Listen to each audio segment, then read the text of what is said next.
with us this evening that weren't with us this afternoon. And there are some people that were with us this afternoon that are with us this evening. So it's a little hard to mix and match and have everybody be up to speed. You see the title, The Power of Prayers. This is a section where Dhruva, having been blessed by the appearance of Lord Vishnu directly before him, and then Lord Vishnu touching Dhruva on the head with his conch shell, recognizing, the Lord was recognizing he's just a 5-year-old boy, and he really hasn't been to school, but he wants to offer suitable prayers.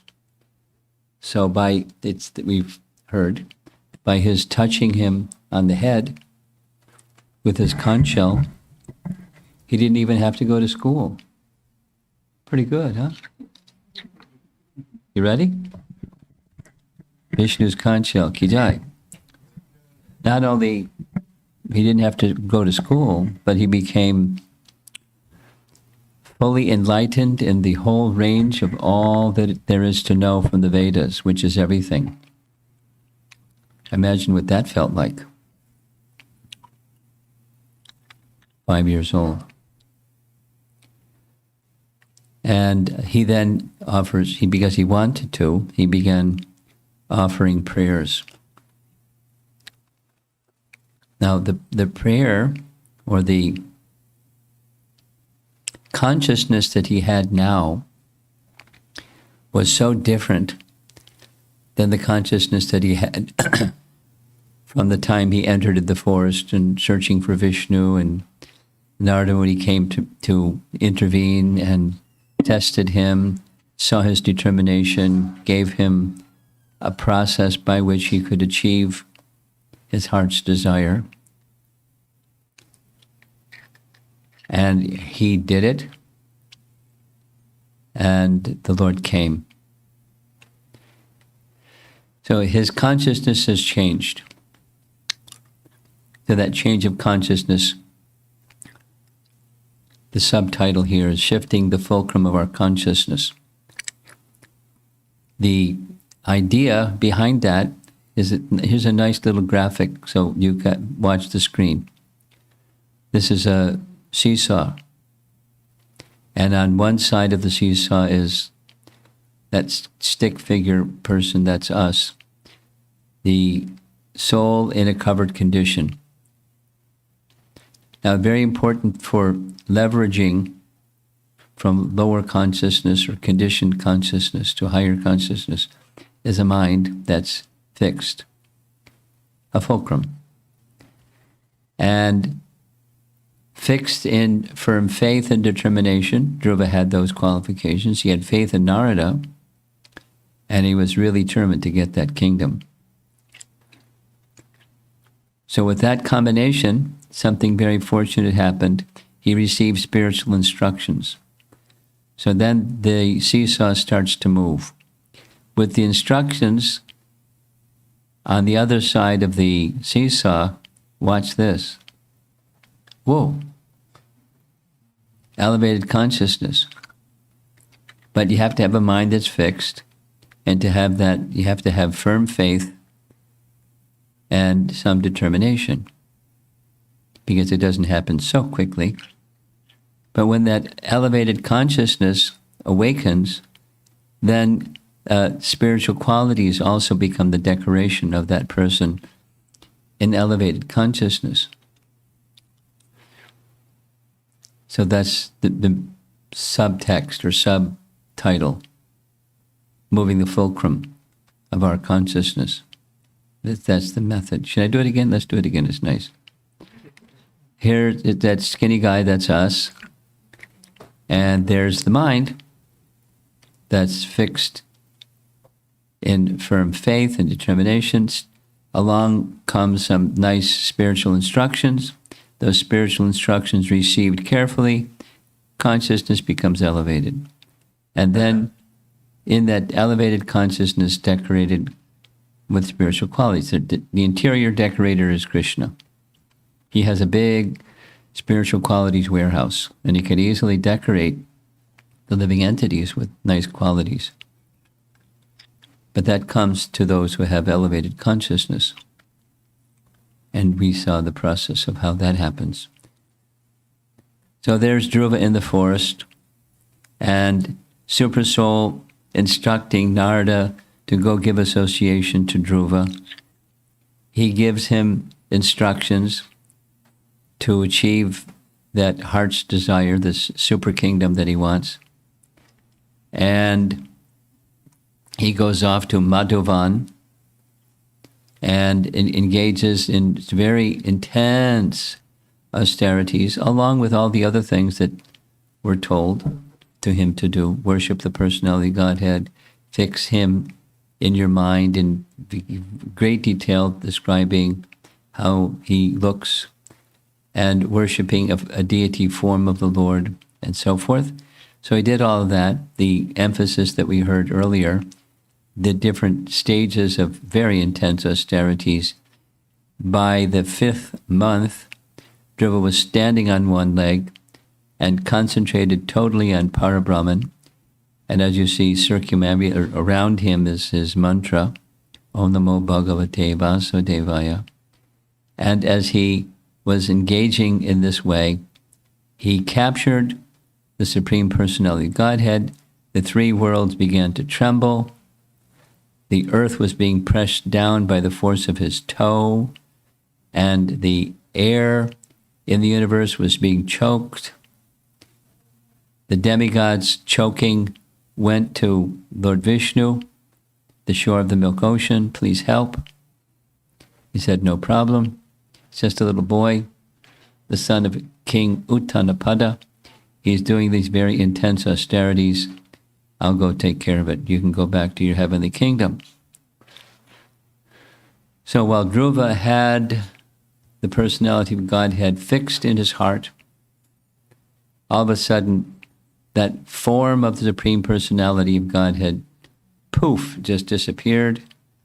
And in front of him was that same form of the Supreme Personality of Godhead. Dhruva fell with prostrated obeisances at the feet of Lord Vishnu, stood up with folded hands, wanted to offer prayers. He was stunned, he was unable. So the Supreme Lord, knowing his heart, he touched him with his conch shell, and Dhruva is now ready to offer some nice prayers. There's the curtain call for his nice prayers. The prayers of Dhruva Maharaj, or sometimes called Dhruva Stuti, nice section of Srimad Bhagavatam. And he begins, I mentioned previously, he begins with humility, but specifically he's glorifying the touch of the Lord.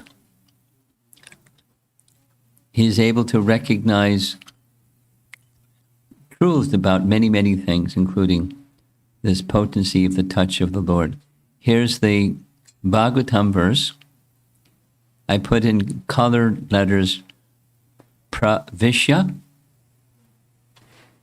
Yonta Pravishya Mama Vacham Imam Prasuptam Sanjivayati.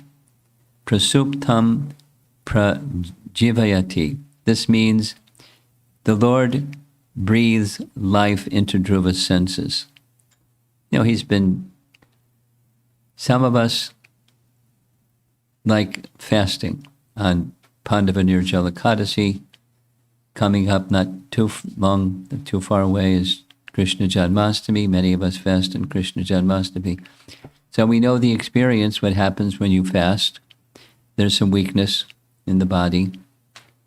And then when you break the fast, you feel some strength coming back into the body and so forth.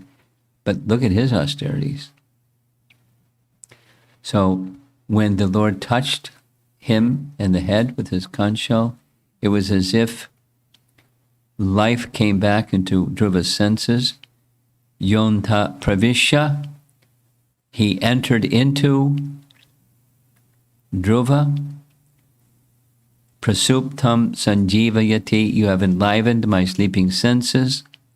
Mama vacham imam, you brought life to life, the power of speaking in me. Now you're a servant, so that my power of speaking can describe your form, qualities, and activities. So that's the first of his prayers. Akila Shakti Dharaha. You're the master of both my knowledge acquiring senses and working senses. And Anyangs Cha Hasta Charana Shravana Tvag Adin. Now all my senses are awake, and I want to engage them in your service. I mean, he's been by himself in the forest for 6 months. 5-year-old boy. Now he has somebody he can talk to. And it's not just talk to. He wants to serve and serve and serve the Supreme Personality of Godhead. Truly, O Lord, you are Anta Yami. You give all knowledge, remembrance, and forgetfulness. Now I have experienced this. You know, this Antaryami. We know the verse from Bhagavad Gita, right? Verse from Bhagavad Gita where Krishna says, he's situated in the heart of every living entity. Sarva Shacharmati Sanivishto. Matak Smritir Jnanam Apohanam Cha. Remembrance, knowledge, and forgetfulness come from him. Now Krishna is already there. Krishna is already there. But our consciousness is somewhere else besides with Krishna. So he's now able to experience, not only during his trance, but as he's speaking to Vishnu who's before him, he's able to experience the Lord within his heart. There's commentary that says, just as all of the light bulbs are illuminated by the flow of electricity, just flick the switch and the light bulbs are on. So his light bulbs are on. The switch was changed or turned to the on position. His senses are fully enlivened. So he's able to experience what he wasn't able to experience before, what we're not so readily able to experience, the presence of the Lord within the heart. And the senses are similarly. There's this nice discussion about purification of senses. I'll do a little sidebar and then come back. Both Bhaktivinoda Thakur and Bhaktisiddhanta Saraswati Thakur have a very nice way of describing the effects of chanting as they're experienced by someone who is in elevated consciousness, like they are, or they were. And when elevated consciousness is awakened, I mean, there's details and details, but the Lord has a spiritual form, and that spiritual form is Swarup Shakti.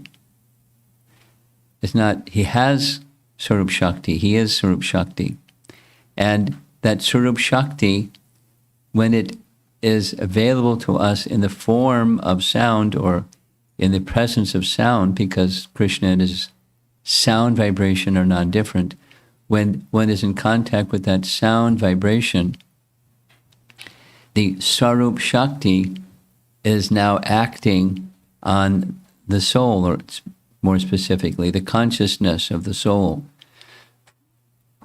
And as the consciousness of the soul is in touch with the Sarup Shakti of the Lord, that portion of Sarup Shakti, that's Chit Shakti, then Atmagyan, knowledge of who we are, becomes accessible to us. Prior to that, it's there, but it's not awakened or enlivened. And similarly, when the Hladini Shakti, or the Ananda portion of Krishna's Sarup Shakti contacts the soul, just by sound, then a very nice way that Bhaktivinoda Thakur says, it's not that the sound is of ordinary syllables, but it appears to be of ordinary syllables. And that sound completely spiritualizes the senses, so that tongue and the ear become fully spiritualized, and one can perceive one's own spiritual identity and the spiritual form of the Lord. Now this is just through sound. Now Dhruva's been chanting, but he's been, he didn't do distracted chanting like we do. He's really focused, intensely focused. Nothing else going on. We know the things that go on when we're chanting. Nothing of that was going on with him. And so he then envisioned the Lord's form. The Lord revealed his form to him. Now his senses are fully enlightened, having the conch shell of the Lord touched his head, and he's now feeling or perceiving the presence of the Lord in his heart as well as before him. We had this little discussion where Jiva Goswami was contrasting the position of the gopis. This is a review point from the afternoon session. The gopis were feeling separation. In their feelings of separation from Krishna, their focus upon Krishna was so intense because their feelings of connection with Krishna were so intense that although he wasn't before them, they saw him before them. There's a Sanskrit phrase, spurti, an appearance of the Lord, although he wasn't there, because their affection was so strong, their affinity for him was so strong. He appeared before them, although he wasn't before them. Now, in Dhruva's case, he appeared in his heart because his absorption in the devotional process was so complete that the Lord appeared. He didn't have to. He did by his own will, and same with us. It happens by his will when he sees we're qualified, and we actually have that heart that's sufficiently pure that is suited for him to appear. Correct? Like this, we're all very familiar. See, it's one of those things we hear every year. In Krishna Janmashtami, we hear that Krishna appeared first in the mind of Vasudeva. Correct? And the Vasudeva state means a state of pure consciousness. I'll say it again. The Vasudeva state is a state of pure consciousness, and that's where Krishna appears. And then he becomes Vasudeva, the son of Vasudeva. He appears in the mind that's very pure. It's like in the Gundicha Marjana pastime. Chaitanya Mahaprabhu and associates went to make the Gundicha temple very, very clean, because that was a suited place for the Lord to come. And because they made it very clean, his pastime was he appeared there. Now, he appeared there by coming down Grand Road and riding on 3 chariots, etc., signifying the gopis desiring Krishna to come with them back from Kurukshetra to Vrindavan. So Jagannath leaves the temple and goes to the Vasudev place, the place that was very clean. Not just clean, but cleaned again and again. So the heart, when the heart becomes very clean by his own volition and reciprocation with the efforts by dint of our purification of heart, he may choose to appear. And it can happen simply, in our case, simply through the process of chanting. And Bhaktisiddhanta uses the same phrase. When we chant with the spiritual tongue, and it starts with the spiritual ear. And then the purification comes. And then the non-difference between the name and the person become clear. Starts with hearing, with the spiritual ear. So back to Dhruva. Dhruva had attained that. And now he's getting realizations. You are that supreme situated in my heart that I was seeing before.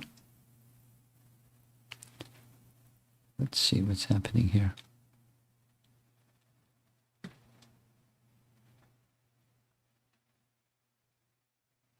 It's not moving. There we go. Then here's the verse. Namo Bhagavate Purushaya Tubhyam. I offer my obeisances unto you, who are the supreme enjoyer. That's the first of his 12 prayers. Here's Vishwanath paraphrasing what he said in that first prayer. My dear Lord, you are all-powerful. After entering within me, you have enlivened all my sleeping senses, my hands, legs, ears, touch, sensation, life force, and especially my power of speech.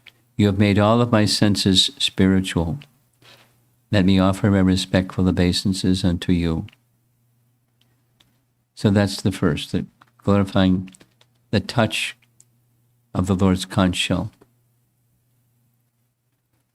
Next, he's going to go further to the position overall of the Lord's supremacy. Here's the Sanskrit for the verse. Text 7. Ekastvam eva Bhagavan. That's the first line.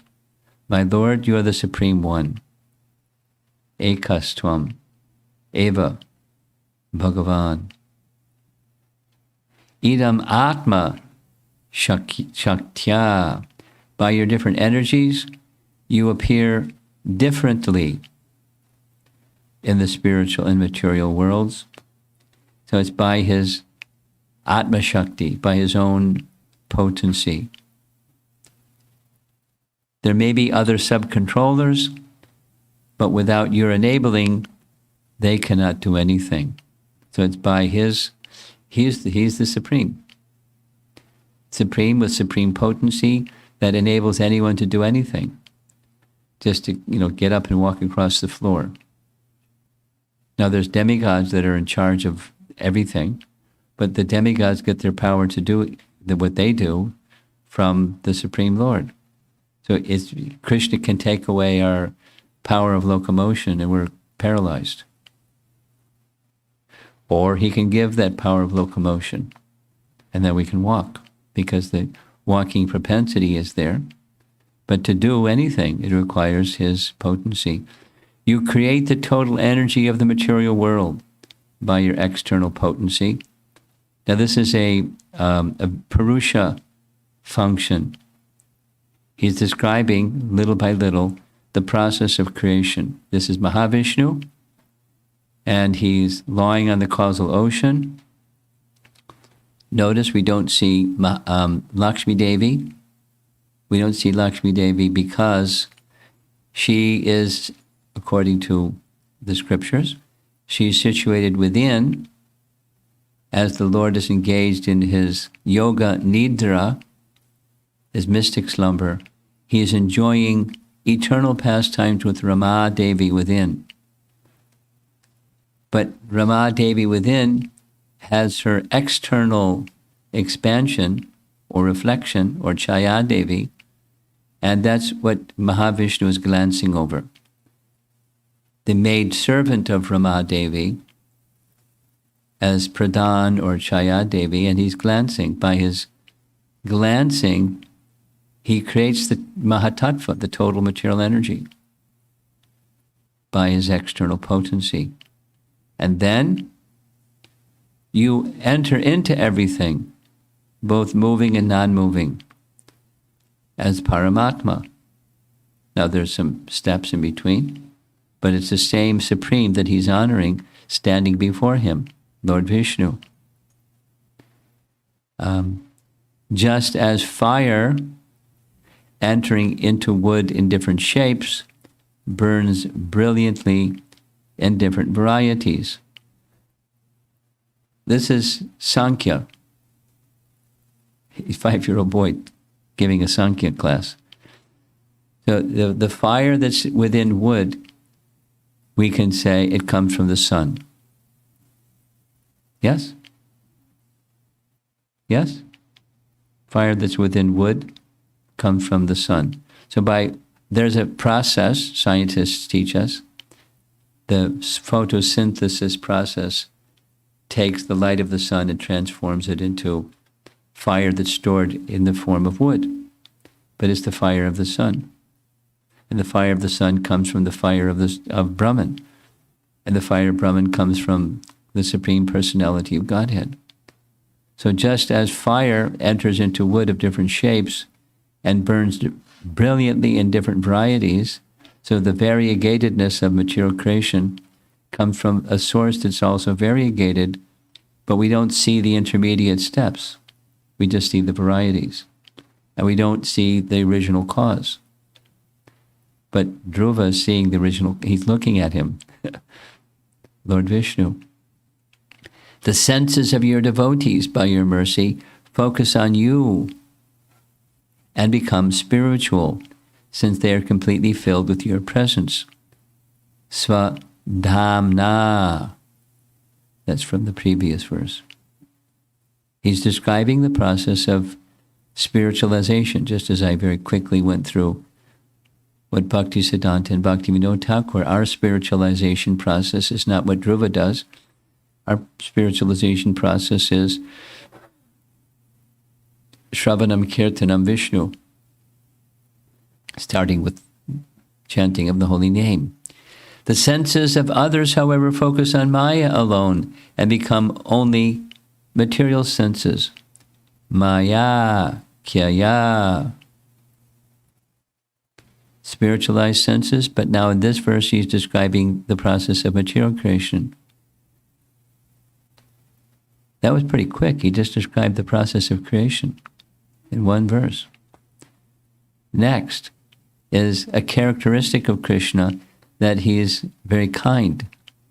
He extends kindness and friendship to Dhruva and to others. Here's the Sanskrit, text 8. The first section, Tvad Dataya Vayunayedam Achashta Vishvam. In the beginning, again it's back to creation, you gave Brahma and the Kumaras knowledge, and thus they could see and understand the entire universe. Just as a person awakens from sleep and visualizes his immediate duties. This is what happens with Brahma at the beginning of every day. He wakes up and he does his sadhana again. He's a good bhakta, or Vaishnav, so he does his sadhana. And part of his sadhana is, this is described in various commentaries, he meditates on his service of constructing universe, which includes, like we find in Canto 2, Chapter 1, meditation on the universal form, or the Virat Rupa, because he has to build the Virat.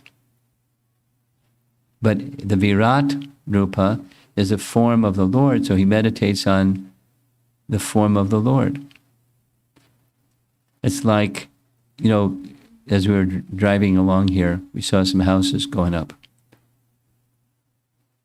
So before the house goes up, before Brahma builds the universe, there's an architect, and then there's a blueprint, and then there's the contractor, and then the house goes up.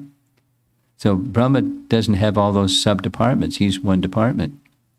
But it starts with this meditation on the universal form. It's the Lord's form. That's what he wants Brahma to do, to build one of those. So he meditates on it. He gets the features. And he gets the knowledge. He already has the Krishna Shakti, the potency for construction or building, or the passion, creative potency. Now he's got the plan, and he starts building the universe again. So it's going from Mahavishnu, creating the material energy by his own Atma Shakti, by his glance. And then comes the Lord of every atom in the universe, the Paramatma features. That means Garbhodaksha Vishnu is included in that process. Then comes Brahma. And he enlightens Brahma and enlightens the four Kumaras with knowledge. And then they continue their activities for that lifetime. You are the only shelter of all persons who desire liberation. You are the friend of all who are distressed. So who's not distressed? How, therefore, can a learned person who has perfect knowledge ever forget you? That's what he says in this verse. Vismar yate krita vida katam. Knowing all this, how can a learned person ever forget you? And the answer is only those who are ungrateful can ever forget him. And I guess that's the conditioned soul.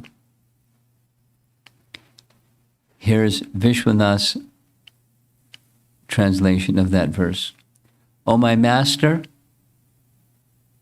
Vishnu, Lord Brahma, his great-grandfather, is fully surrendered unto you.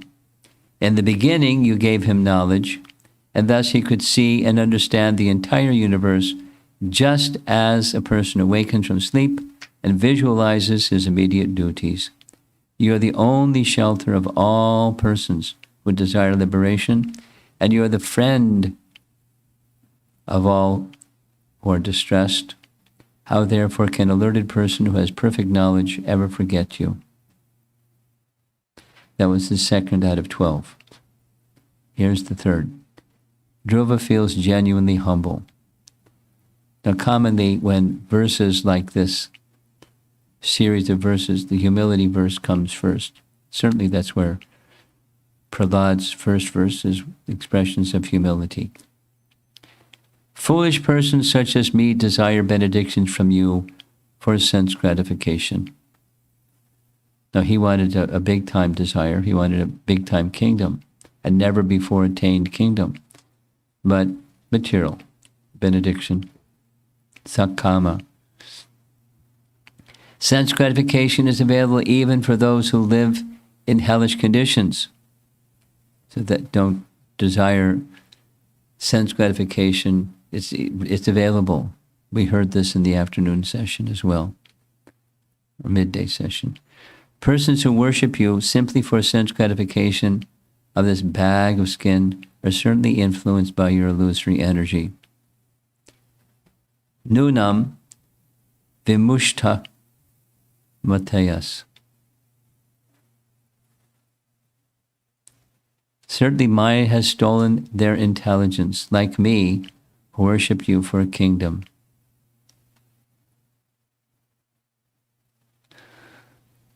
Now, there's many things that can be... to cover this many verses in one session, it doesn't do full justice, because there's so many things that can be said based upon what Dhruva is offering. The fact is, minus consciousness, minus the presence of the soul, the body even when living, that's not used in the service of the Supreme, is just dead matter, flapping, like scarecrow flapping in the wind. The real meaning of the soul being present in the body is the human form, is to connect with the Supreme. And not engaging in that activity is fruitless activity, fruitless misuse. And it leads to misery.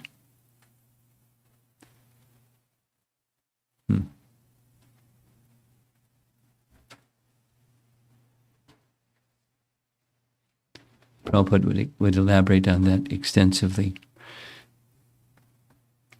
In spite of having you, who are like a desire tree, the cause of liberation from birth and death, foolish persons such as me desire benedictions from you for sense gratification, which is available even for those who live in hellish conditions. We heard something very similar to this, didn't we? Tasyaiva heta prayateta kovido nalabhyate, verse from the first canto, chapter 5, where Narada is explaining to Vyas that in guiding him in his process of writing Srimad Bhagavatam, don't encourage people in sense gratification. The tendency for embodied souls is already there for engaging in activities that enhance sense gratification. So the Karma Kanda section in the Vedas is just a polished way of doing that. And it's not wrong. It does yield to higher grade or improvement of sense gratification. But that's not the purpose of human life. The purpose of human life will still be covered if that's all that one is pursuing. It's available for even people who live in hellish conditions, sense gratification.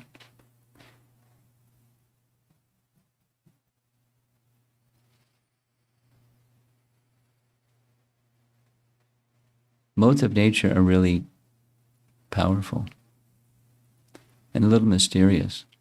Somebody who's doing something from the vantage point of someone whose life is moving at least in the direction of goodness, like we're trying to become devotees and live towards the quality of goodness. When we come to know people whose happiness is alcoholism or drug addiction or something, a very deeply ingrained tamagun activity, it's really sad. And they're driven to do those things. Or whatever the other, gambling. It's just an obsession that destroys people's lives. It's really sad. And they can't help themselves. They feel they can't help themselves. The pushing is so strong, they just keep going and going and down and down and down. So going up, there may be some difficulty, but it's not, the going up is not just a more refined type of sense gratification. That's foolish. And that's what he's saying about himself. I was desiring this mega kingdom. How foolish. Here's what Vishwanath Chakrabarti Thakur comments.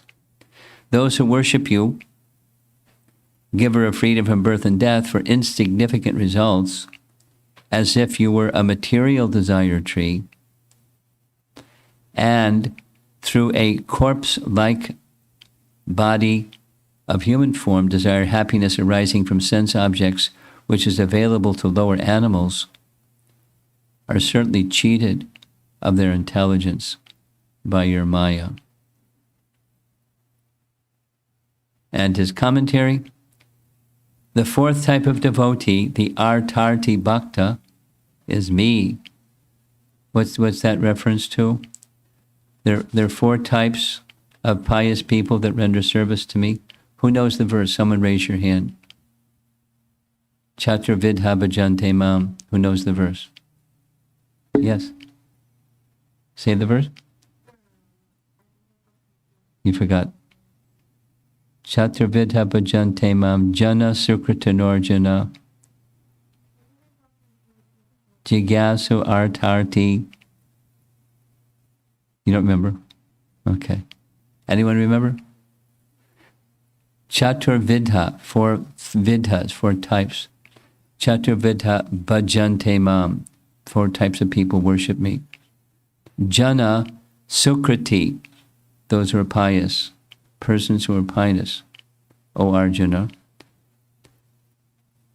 There's the 4th. The artarti is the 4th. Artarti. They want something material.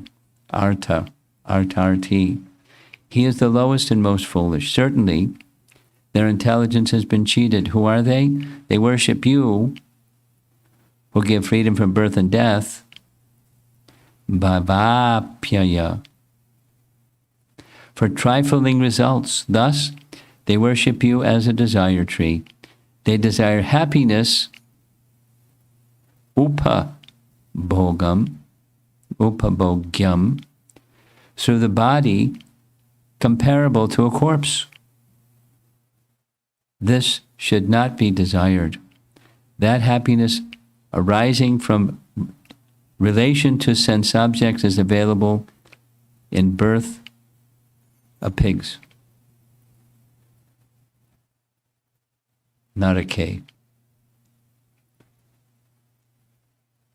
So, if you don't go that direction, what should you pray for?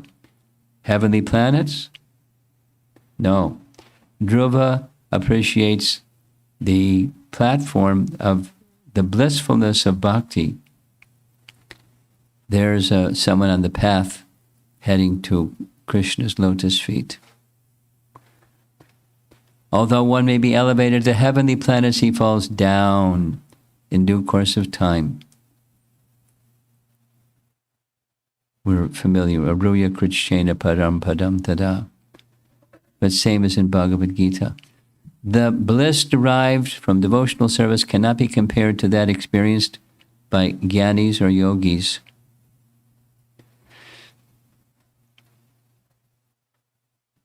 So for that, they have the devotees are not attracted to, they're not aspiring after the happiness of the heavenly realm, because it's a much superior happiness. Not having an inclination of that superior happiness, there may be inclination for heavenly happiness. My Lord, the transcendental bliss derived from meditating upon your lotus feet, on hearing about your glories from your pure devotees, is so unlimited that it is far beyond the stage of Brahmananda, wherein one thinks himself merged in the impersonal Brahman as one with the Supreme. What's Brahmananda? Brahmananda is the happiness of Brahman realization. What's that happiness of Brahman realization? According to, I'll give a little bit of a detailed explanation, but there's no Ananda. There's no Ananda because there's no contact with the Hladini Shakti, which is the foundation basis of Ananda. Why is there no contact with the Hladini Shakti? Because they deny, the Brahmanandi, the Brahman seekers, deny even that Brahman has potencies. Say it again. They deny that Brahman has potencies because all there is Brahman.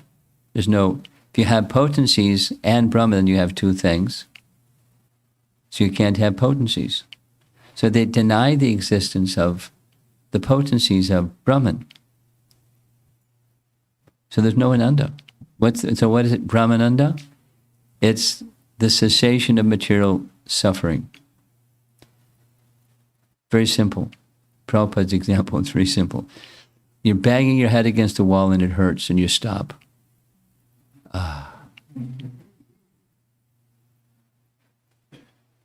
That's not what happiness is.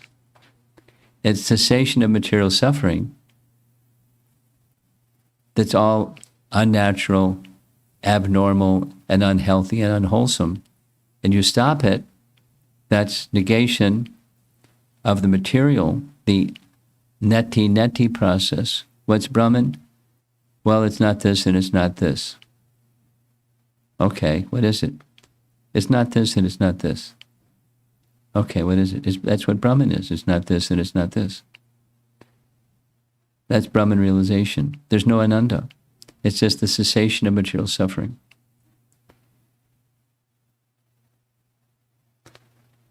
Very simple example Prabhupada gives. If a patient goes to a doctor and says, I have a pain in my hand, say, okay, we'll cut your hand off. No more pain in your hand. The amputation sometimes is a requirement, but that's not a real solution because there's a function to the hand. You got a headache. Okay, we'll cut your head off.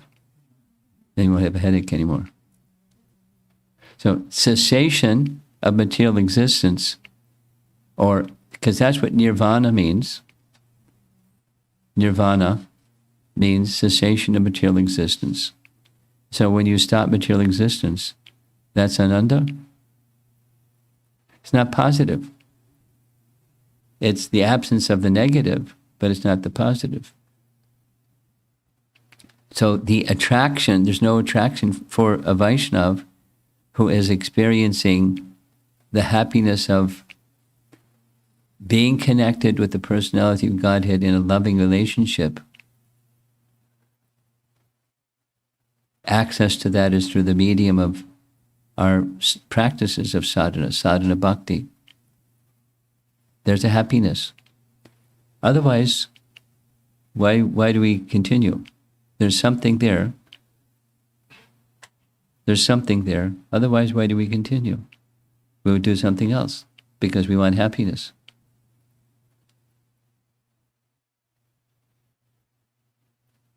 Becomes the next discussion. During the process of sadhana, there may be bumps in the road. There may be stretches of time when the transcendental happiness is not what we're experiencing. The unsteadiness of bhakti, the sine curve of bhakti.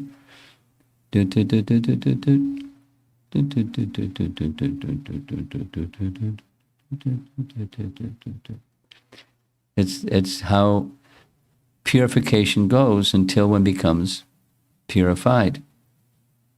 So we continue with faith that purification is going to take place, or even more specifically, is taking place. The activities that our lives were engaged in before we began sadhana bhakti was not the same activities that we would want to do today. And those activities are sources of misery that we are no longer doing. So the higher taste may not be what we're experiencing due to insufficient purification, but there's glimpses of higher consciousness and higher and greater happiness. And then residual tendency resumes, and the influence, like a bungee cord effect, it pulls us down again because we're attached to the temporary and not yet absorbed in the eternal happiness of Krishna's Swarup Shakti. So our residual tendencies take over again. And then we, feel it. Those mind and maybe body also experiences resume. So we need to renew and revitalize our faith and application to the process of bhakti again and again and again, so many times. Okay, carrying on. But Dhruva is at the stage where he's already been through that. All of that was tested and now purified. Since Brahmananda is also defeated by the transcendental bliss derived from devotional service, then what to speak of the temporary blissfulness of elevating oneself to the heavenly planets, which is ended by the separating sword of time. Although one may be elevated to the heavenly planets, he falls down in due course of time. That was text 9. Okay, now we're going to do text 10. By the sword of time, one is cut from his exalted position within this material world. He comes down again, just like the airplane, which, although it goes up, must come down again when it runs out of fuel. This is Prabhupada's comment. From the 8th canto of Srimad Bhagavatam, there's this phrase, same, nirvana, means cessation of material existence. Sukharnavaya, sukha, the happiness of nirvana. The bliss of realizing the personal form of the Lord is superior to the happiness of realizing his impersonal aspect. This is a teaching of Lord Brahma from the 8th canto. Smaller than the atom, and so large no one can measure him. That's the Supreme. Everything is resting within you. This is Dhruva is speaking to the Supreme Personality of Godhead, who is the source and shelter of everything. And who would want anything that's of the material side, which you have created by your illusory potencies, instead of wanting you, one who is intelligent? Who would want those other things? And even this cessation of material misery and the happiness of nirvana, or cessation of material existence, is so insignificant. It's not, nor is it positive. This is dense philosophy. We're covering it in one short class. Carrying forward. Again, this shifting the fulcrum of our consciousness from it's all about me to it's all about Krishna. And there's a big gap for us to go from it's all about me to it's all about Krishna.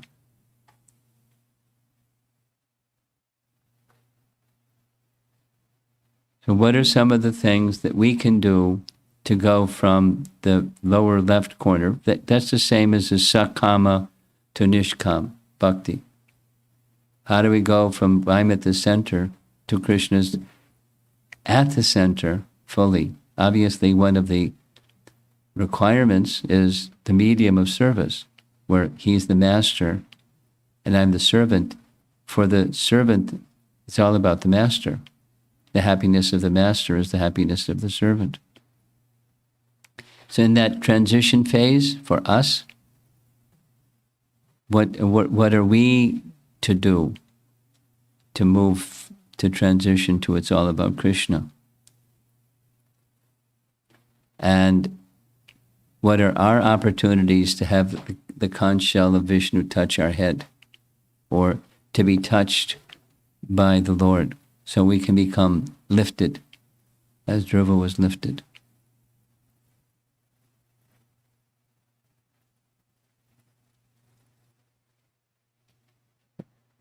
The spiritualizing of it's been spoken of several times already. Spiritualizing of the senses is part of the process. So using our senses in the service of the master of the senses is to bring our senses in contact with that which is fully spiritual. Deity worship is a very practical one for the sense of touch and the sense of sight, the sense of smell, and kirtan, of course, to the sense of hearing. Purifying the senses, engaging in a regulative way as prescribed by scriptures and by their spiritual teachers, how to do regulative devotional service such that the senses can become purified.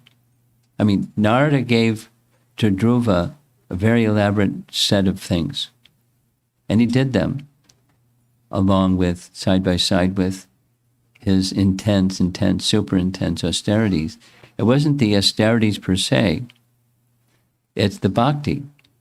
But bhakti together with some austerities, like, here's a little example. Tomorrow is Ekadasi. So what's your Ekadasi vrata? Now it can be something that's really simple, like super simple.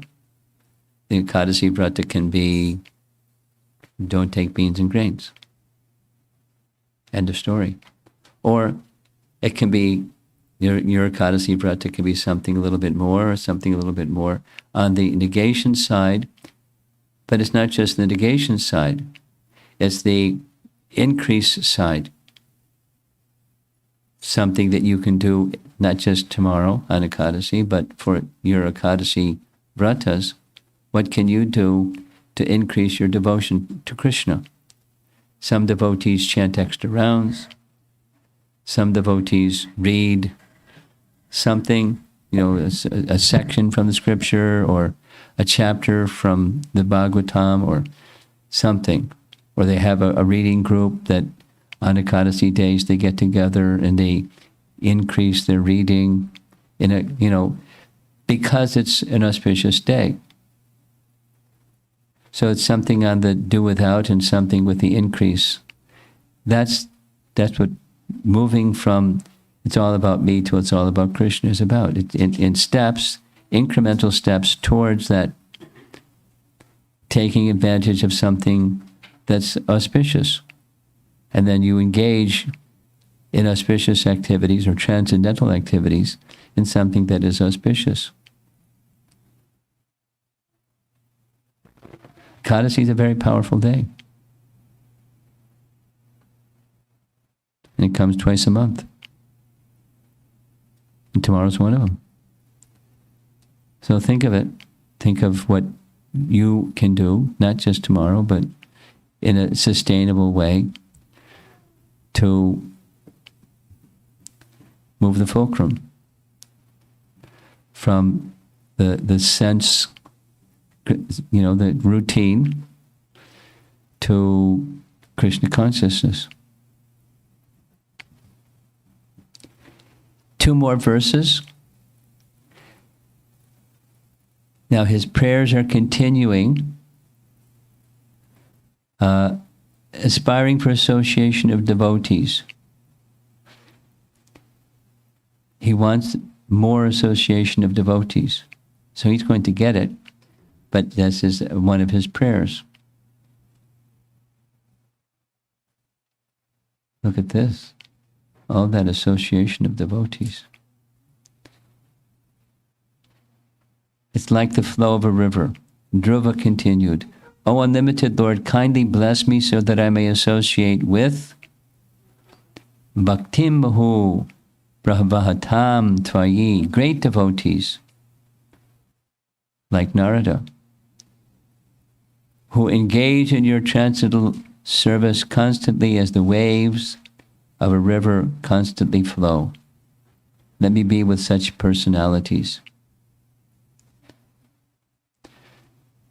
Such transcendental devotees are completely situated in an uncontaminated state of life. He wants to, that's a very nice prayer. To go from where sakama position to nishkama position. Now he's already there, nishkama. He's wanting association of devotees. There's a very nice section in Chaitanya Charitamrita where Chaitanya Mahaprabhu is giving instructions to Sanatana Goswami in the science of bhakti. It's in Madhya Lila. Lord Chaitanya is meeting Sanatana Goswami in Prayag for 2 months. And the summary of those teachings for 2 months is in Chaitanya Charitamrita Madhya Lila. And Chaitanya Mahaprabhu starts by describing the totality of living beings. It's kind of like a pyramid. And of all the living beings, Some have a human form of life, and some who have the human form of life lead a regulated life, and some who have a regulated life. It goes up the pyramid. And then some very, very special souls become devotees. Then he says, in order to become a devotee, it's imperative to have the association of devotees, and many verses glorifying the association of devotees. And then he says, even in the topmost stage of devotion, association of devotees is imperative.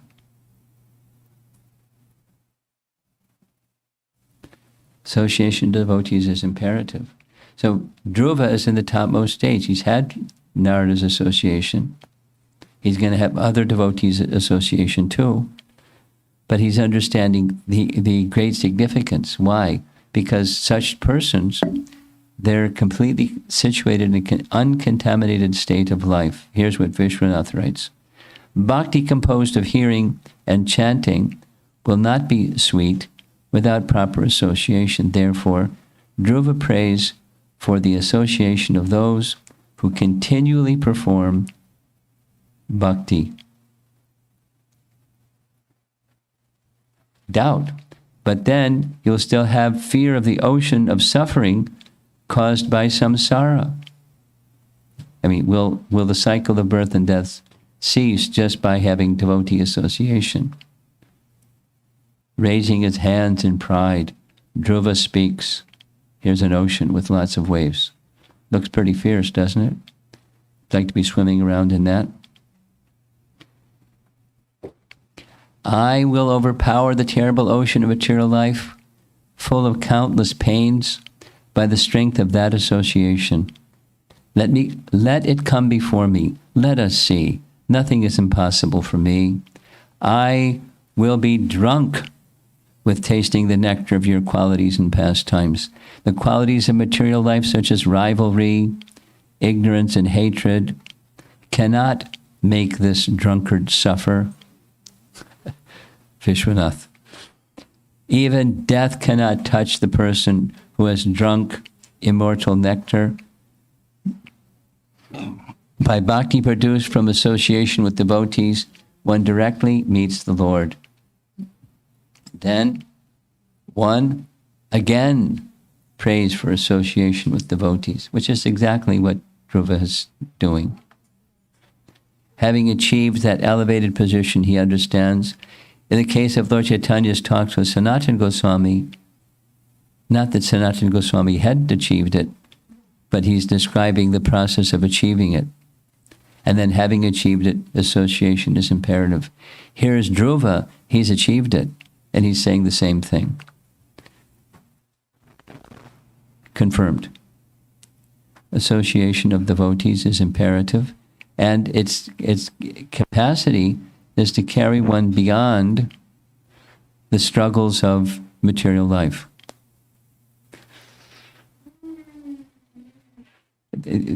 We're all in the same boat, the boat of material life. We all have a body and a mind, and that they both give us trouble. They give us some pleasure sometimes, and they give us lots of trouble most of the time. And so how to go beyond that, the trouble part, not just by dialing up the pleasure part. That's the message. The message is go to the transcendental position, and the access to that transcendental position is through the devotees, elevated devotees, and try to become an elevated devotee so you can give association to others.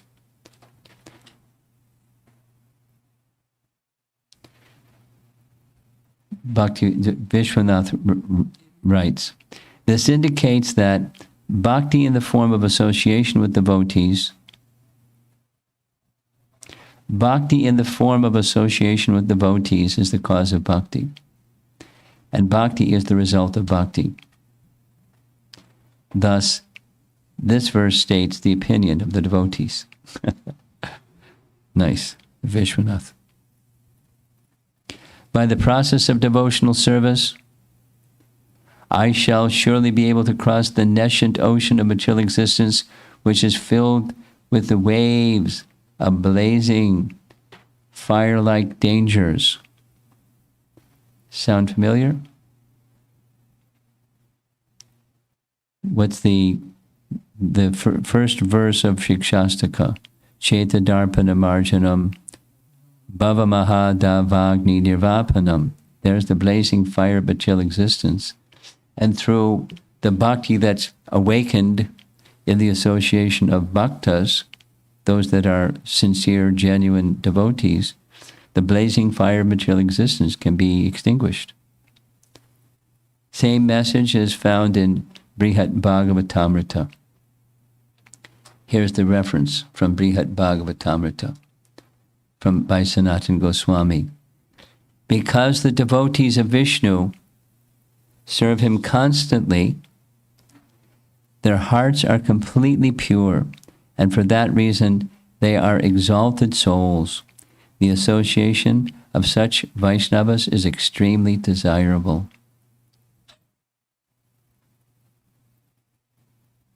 Sanatana Goswami makes reference to this very verse of Dhruva directly in Brihad Bhagavatamrita, and then comments on it.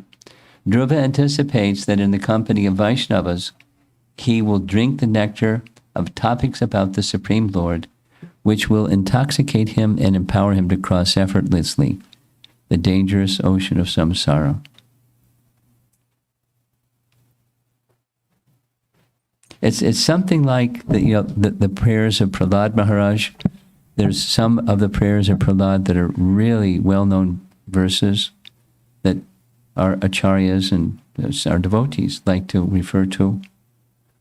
Dhruva's prayers don't have exactly the same position, but they're very elevated verses. They're fundamental verses for helping us go forward in the bhakti process, because we're hearing from one who's at the stage of perfection, standing before the object, Lord Vishnu himself, honoring him, honoring the bhakti process, tasting what he's tasting, desiring very much the association of devotees. So here comes a doubt. But because of the presence of identity with me and mine, it's difficult to avoid disturbance. What to do? Well, disturbance may come. How do you address yourself to disturbance? By association with pure devotees, one can release oneself from the material conceptions that make the disturbance seem to be disturbing. This was discussed by Narada to Dhruva earlier. Now it's being iterated again by Dhruva. O Lord who has a lotus navel, if a person happens to associate with a devotee whose heart always hankers after your lotus feet, seeking always their fragrance, it's a nice painting,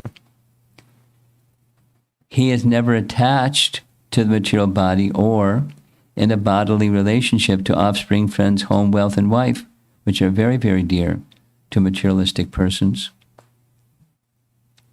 That is to say, the worldly things of life become situated in transcendence.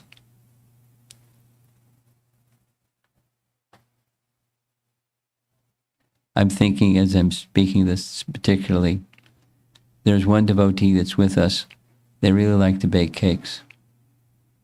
And whenever occasion comes for baking a cake in relation to Krishna, they really get happy and make super cakes.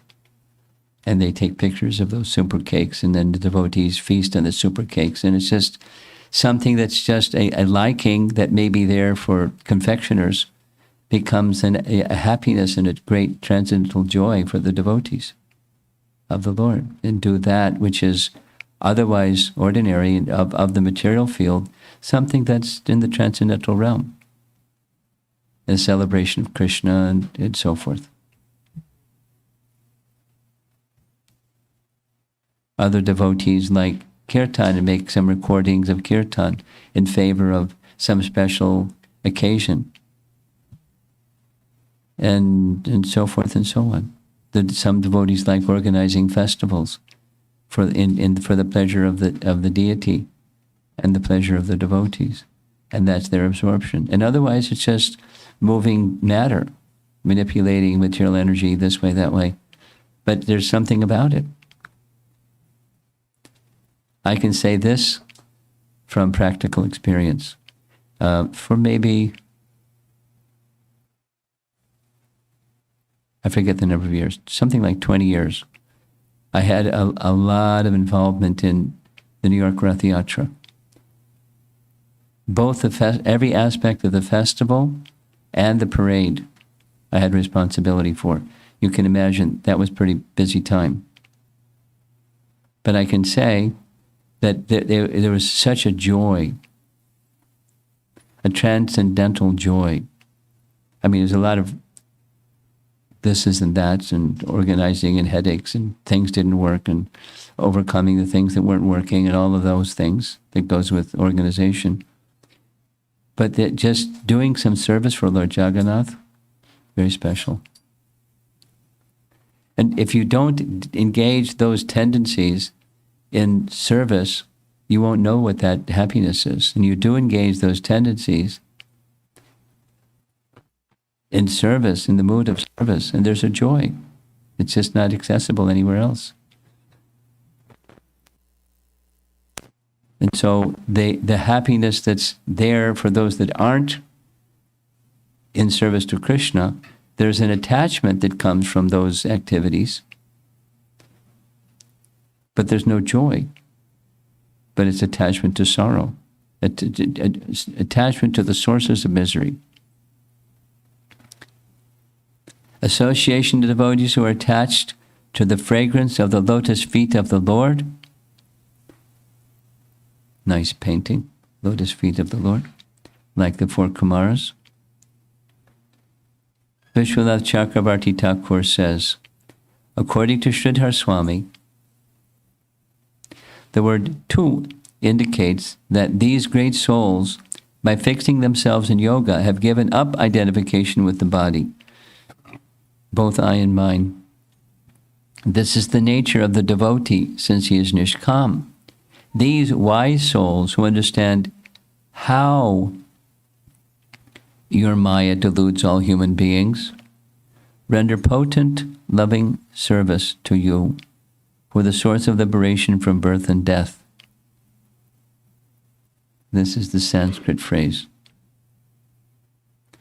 Bhakti, from Canto 3, Chapter 25, Kapila Dev's teachings about devotional service. Bhakti, or devotional service, dissolves the subtle body of the living entity without separate effort, just as fire in the stomach digests all that we eat. Pretty nice. You like to become freed from the disturbance of your mind? It's not lobotomy. Not cut your head off. It's bhakti, because bhakti has the power to dissolve the material portion, the subtle body material portion, without separate effort. So that means what's left after the material mind is dissolved is the spiritual mind. It's thoughts that just go to Krishna in relation to anything.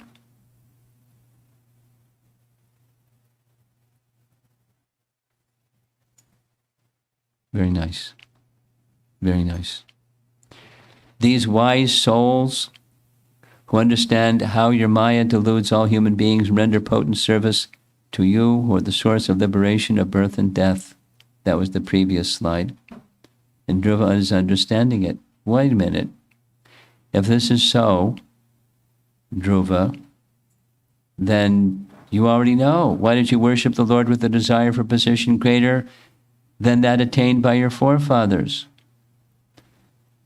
He didn't have sufficient appreciation of what could come from the association of devotees.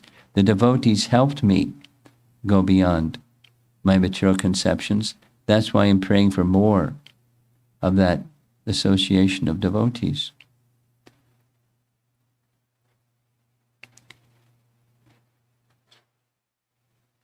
There's the person calling out, it's all about me. Only Krishna and his devotees can award mukti from it's all about me consciousness. Jnanis become attached to knowledge. Yogis become attached to mystic perfection. And bhaktas become attached to Krishna.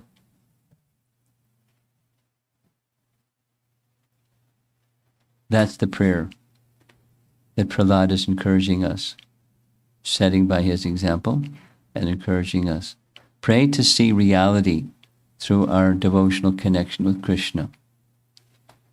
Okay, here's a reflection exercise.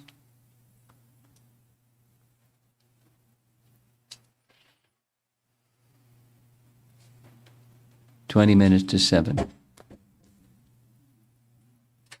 Please think of a few incidents where you had some blocks in your heart or something, some shortcoming, some bad tendency, some bad thought, some bad feeling, like Dhruva had towards his stepmother. What was it? Or what were the objects, the person, the situations? And have you shared this or confided in a devotee or your spiritual master how to overcome? Like Dhruva did with Narada. What happened when you shared about this? Be specific on how you felt uplifted from that tendency through association. Now, what we could do, and this, don't know if we should do it, what we could do is have little discussion groups, 2, 3, 4 people sit and have some discussion on this topic. That's the what's saying at the bottom. It's nice to do it. I don't know if we should do it. You get the direction? I'll just pause for just a moment.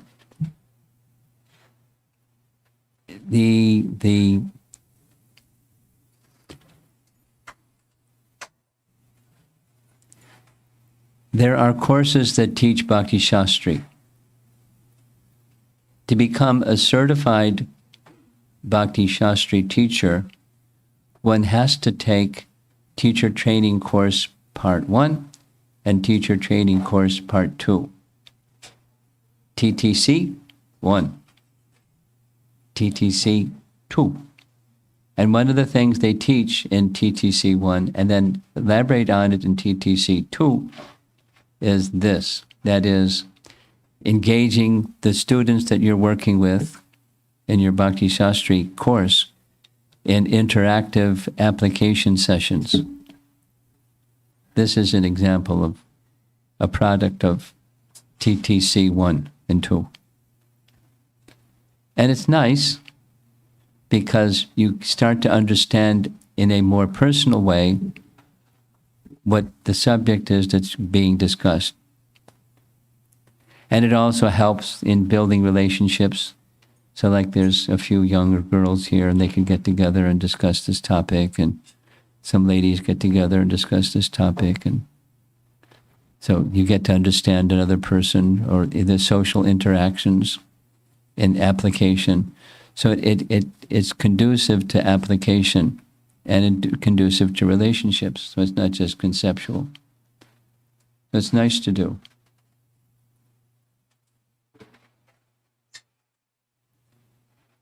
Having said that, can I just move on? Or shouldn't I? Should I or shouldn't I? Audience participation, please.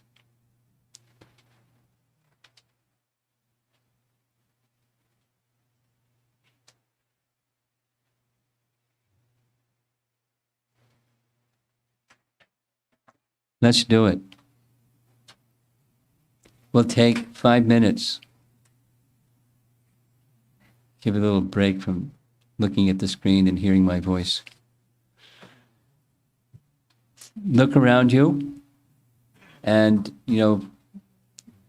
3, 4 people, 5 max, because you got to discuss. So it can be 2 is maybe even better than 3 or 4, but pick 2 or 3 people, and we'll give you 5 minutes.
There are many eruptions like this. I have it very recently.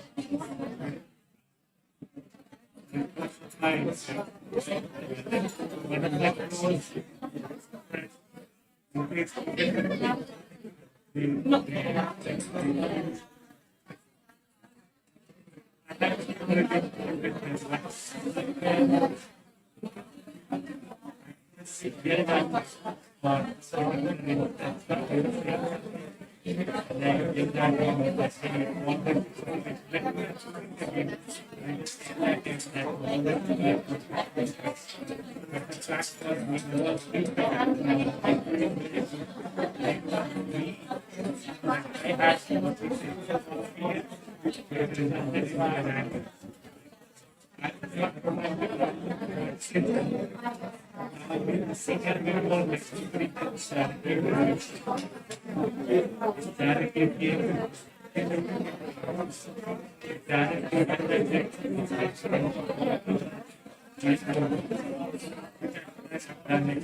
One more minute.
Okay, I think we did a nice job covering this topic.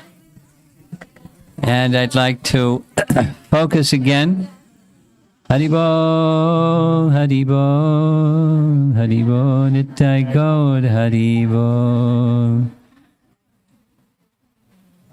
The exercise is something like a reflection of what Dhruva has done with Narada and how he got on the other side of this kama position by revealing his heart to Narada. And of course, Narada, being very merciful, gave him a means whereby, one, the material aspiration could be experienced and realized, but more important, so he could go beyond the sakama to the nishkama position. And sadhu sangha has such a potency. And it's not always a home run, but it has that potency to carry us in that direction. So he's going to move on to another topic.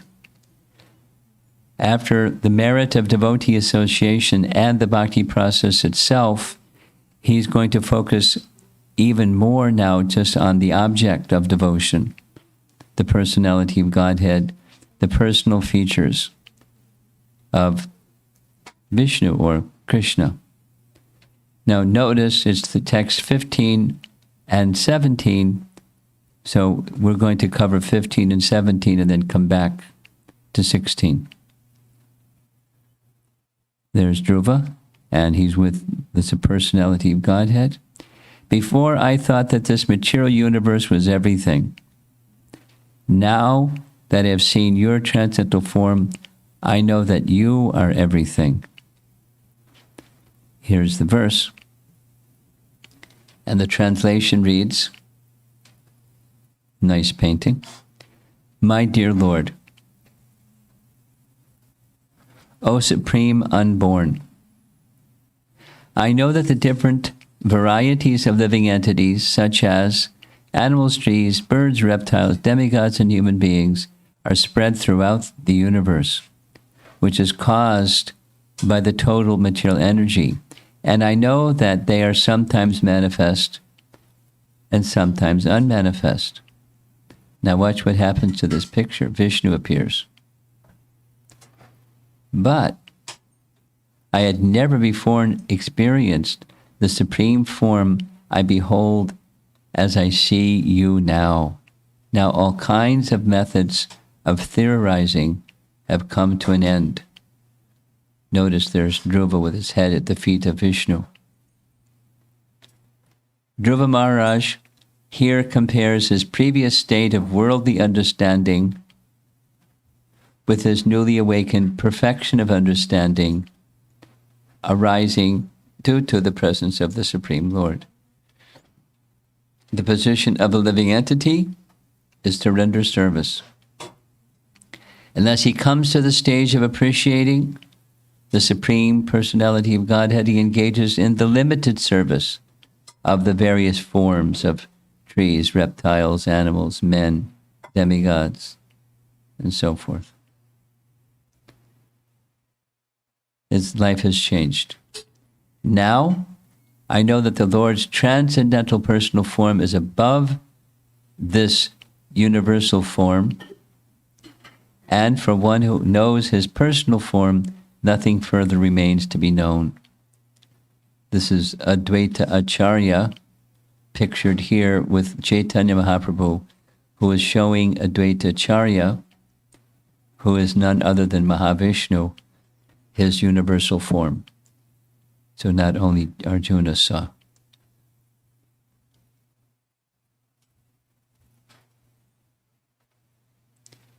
He became angry with his stepmother because he wasn't fixed in understanding Krishna, because his mother prevented him from what he wanted to do, which was a natural thing for a small child to sit on his father's lap. So now that resulted in his wanting a big, big, big kingdom.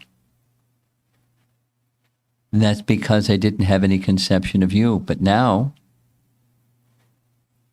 my dear Lord, at the end of each millennium, or a day of Brahma, the Supreme Personality of Godhead, Garbhodakshai Vishnu, dissolves everything. At the end of each day of Brahma, he dissolves everything manifested within the universe into his belly. He lies down on the lap of Sheshanag. From his navel sprouts a golden lotus flower on a stem, and on that lotus, Lord Brahma is created. I can understand that you are the same Supreme Godhead. I therefore offer my respectful obeisances unto you. Now imagine what that realization was like. Now remember, it's the beginning of the creation period. Brahma has created the universe. But he's understanding who's the father of his great-grandfather, Brahma. And how did Brahma come about to do the building of the universe, etc.? And how did anybody do anything, for that matter? And it's the person standing before him, this all-benevolent form of the Lord, that's enabling everyone to do everything. So here's a little teaching. There are 3 Vishnu forms, although one entity. And Dhruva was now able to understand their identity, as well as the distinctions amongst the 3. So what are the 3? The first one, as we see pictured here, that's Paramatma feature, Kshirodakshay Vishnu. That Kshirodakshay Vishnu is the form standing before Dhruva, because he was in the ocean of milk and then he descended, standing before Dhruva, riding on the back of Garuda. But it was the same form that was in his heart. It's the same Kshirodakshay Vishnu. From Brahma Samhita, this is another form, the Mahavishnu form. Some of you know the verse. You want to recite it with me? Yasyaika nishvachatakala matavalambhya jivanti loma vidaja jagadandanataha Vishnur mahansiya yasya kalabhishesho Govindamadi purusham Tamaham bhajami. So Vishnu or Mahan or Mahavishnu, he generates the universes from the pores of his skin, and that's the third, or here the second. Kshirodaksha Vishnu, Mahavishnu, and the one that's mentioned in this verse. That's the Garbhodaksha Vishnu form. At the end of each and every millennium, when all the material worlds are dissolved, everything enters into the body of Garbhodaksha Vishnu, who is lying in the lap of Sheshanag.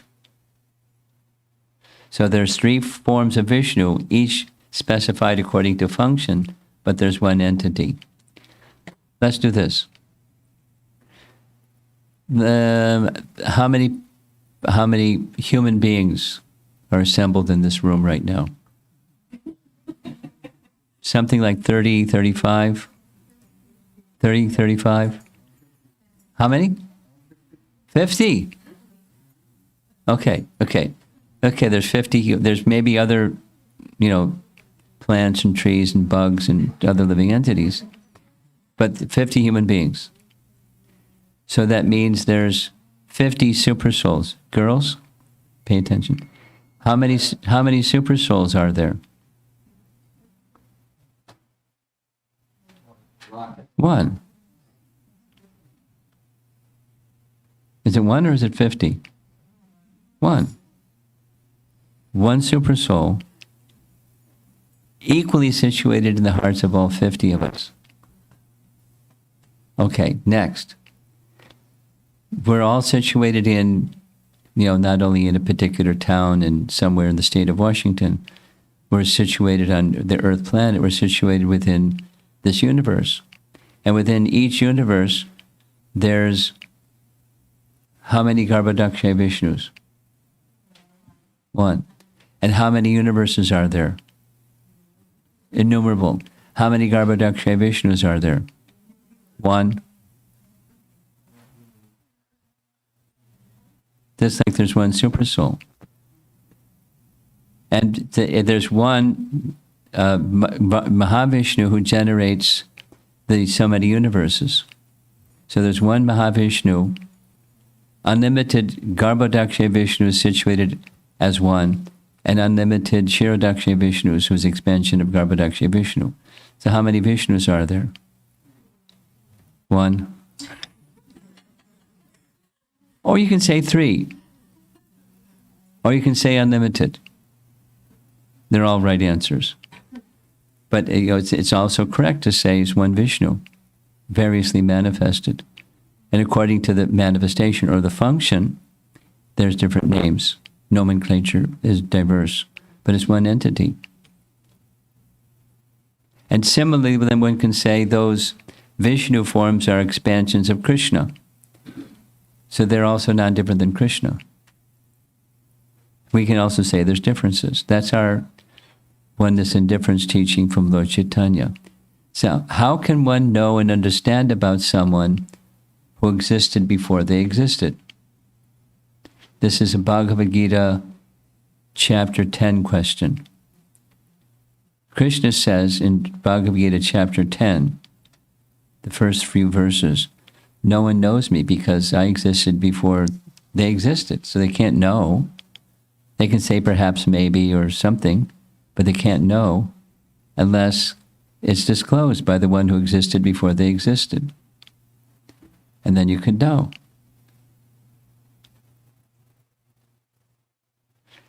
So Vishnu is standing before Dhruva, and within the heart of Dhruva he is disclosing he existed before everything existed, certainly before Dhruva existed. Vishwanath Chakravarti Thakur drills on this a little bit by asking, Dhruva, how am I different from the Jivas if I also go to sleep? Right? Resting period. Vishnu's activities such as sleeping are actions of his Chit Shakti, by his spiritual potency. That's Sarup Shakti in this case. You are not like the Jivas. You are totally different. There's no comparison. And that's what the next verse is saying. Remember it was 13:15? Characteristics of the personality of Godhead. You are eternally liberated, not by the mercy of anyone or anything. You are eternally liberated. Tvam nityamukta. And parishuddha vibhuta atma. Jiva is ashuddha. You are parishuddha, full of knowledge, while the jiva is full of ignorance. You're the Supreme Soul. Kutastar Adipurusho Bhagavans. You are changeless, Kutasta. You are the original person. You, Vishnu, are Swayam Bhagavan. There's no other Bhagavan within the Jiva category. Try Adisha.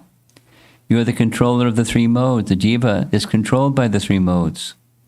Drashta Stitva Adimako Vyakti Rikta Ase. As Lord Vishnu, you maintain all the affairs of the entire universe, and yet you stand aloof and are the enjoyer of the results of all sacrifices. Here's the verse, 15. My Lord, by your unbroken transcendental glance, you are the supreme witness of all stages of intellectual activities. You are eternally liberated, your existence is situated in pure goodness, and you are existent in the Supersoul without change. You are the original personality of Godhead, full of six opulences, and you are eternally the master of the three modes of material nature. Thus, you are always different from the ordinary living entities. As Lord Vishnu, you maintain all the affairs of the entire universe, and yet you stand aloof and are the enjoyer of the results of all sacrifices. Now, we skipped 16, there was 15, then 17. Here's 16.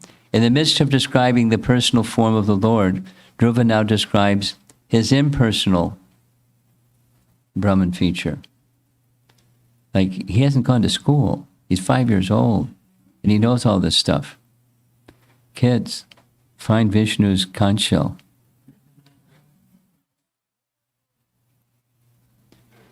There's the Brahmajyoti, that's the effulgence from the body of the personality of Godhead. And the translation, my dear Lord, in your impersonal manifestation of Brahman, there are always two opposing elements. Check it out. There's two things within the one thing. Knowledge and ignorance. Your multi-energies are continually manifest, but the impersonal Brahman, which is undivided, original, changeless, unlimited, and blissful, is the cause of the material manifestation. Because you are the same impersonal Brahman, I offer my respectful obeisances unto you. So, could I have that Bhagavatam? Can you open it up to chapter 9, 4, 9, 16?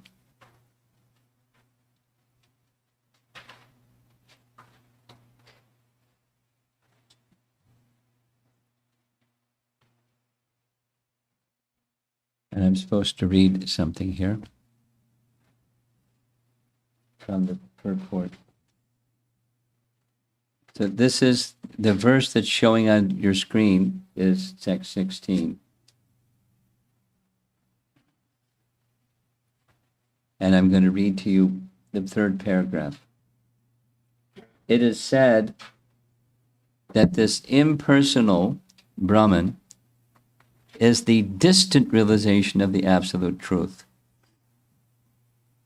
Although apparently Brahman seems to be devoid of energy, listen to this.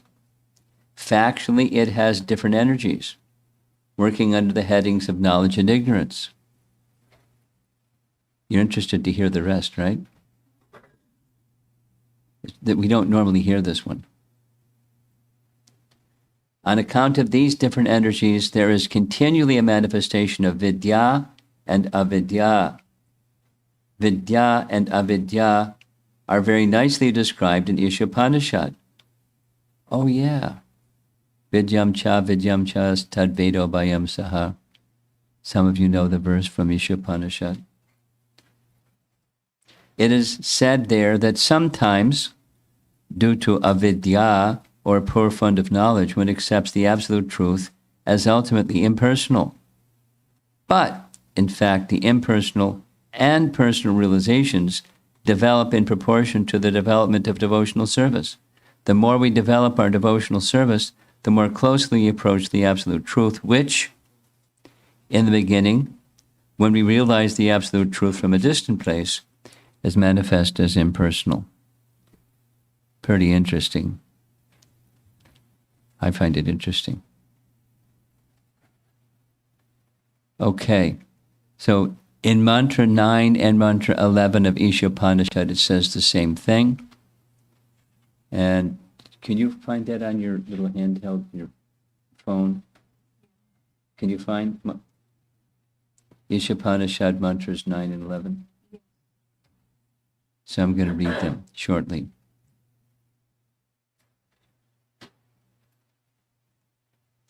Here's from Prabhupada's purport, this very same verse. Srila Vishwanath Chakravarti Thakur describes that this impersonal feature, or Brahman manifestation of the Supreme, is meant for persons who are essentially very advanced, but still not capable to understand the personal features or variegatedness of the spiritual world. Such devotees are known as Jnana Mishra Bhaktas, or devotees whose devotional service is mixed with empiric knowledge. Because the impersonal Brahman realization is a partial understanding of the absolute truth, Dhruva Maharaj offers his respectful obeisances. You have them? Yes. Fantastic, thanks. Okay, got it. Mantra 9, Ishopanishad. Those who engage in the culture of nescient activities shall enter into the darkest region of ignorance. Worse still are those engaged in the culture of so-called knowledge. Only one who can learn the process of nescience and that of transcendental knowledge side by side can transcend the influence of repeated birth and death and enjoy the full blessings of immortality. Now, the full blessings of immortality is the personal feature, and the full blessings of immortality is not accessible. In the Brahman feature, we already discussed that, like banging your head against the wall and stopping. I'll give another example. I think you'll like it. I give this example regularly. The Brooklyn Temple is on Skimmerhorn Street, 305 Skimmerhorn Street. Directly below Skimmerhorn Street is the A train, the big tunnel and the A train. So whenever the train goes through, there's this whole rumbling sound, and the building shakes. And when the rumbling sound in the building shakes happens, people that have their car alarms, it triggers the car alarms. And how often does the A train come rumbling through? Regularly. So what happens is on the street, the people that work in their office buildings and park on the street, their car alarms get activated. And they're really loud.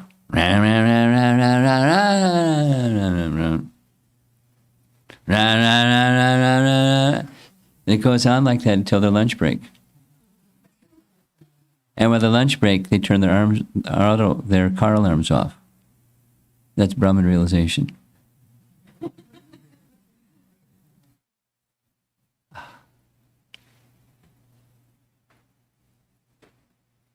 Cessation of the misery of material existence. Nirvana, cessation of material existence, and the misery that goes with it. That's the Brahmananda.